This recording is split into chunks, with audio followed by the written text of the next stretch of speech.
Back at sea for the first time in 4.5 years is HMS St Albans, the penultimate Royal Navy frigate to undergo a massive overhaul. The Type 23 warship left Devonport Naval Base today on the first stage of its regeneration to return to frontline duties later this year.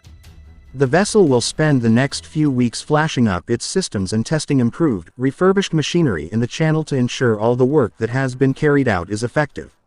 The ship's 178-strong crew moved back aboard in mid-November, since when they've been working hand-in-hand with contractors and engineers from defense firm Babcock, which has overseen the entire refit program.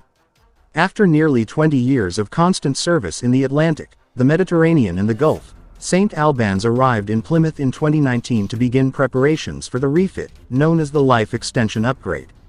The upgrade will help carry the class of Duke-class frigate into the middle of the next decade, while their successors, the Type 26 City class currently under construction on the Clyde, enter service. Revamping the 23s have been a massive undertaking stretching back a decade.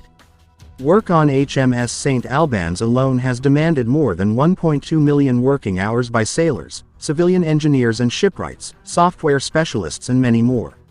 All 4 diesel generators were replaced, meaning the ship can produce more power, the main engines removed, overhauled, and reinserted, a complex engineering feat, and a first for the project team. More than 24 new pumps with 4 kilometers of pipework have been fitted, and some 10,000 square meters of paintwork refreshed, that's the size of a football pitch.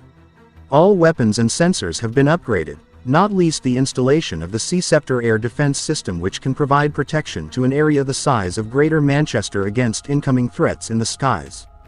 As a dedicated submarine hunter, the ship has been fitted with sonar 2150 in place of 2050, which can detect underwater threats at greater range and is easier to operate.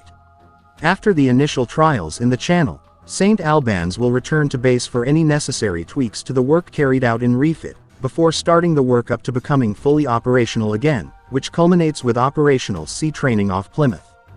Just one Type 23 frigate is left to complete the program, HMS Sutherland, which is currently in Devonport's frigate refit complex.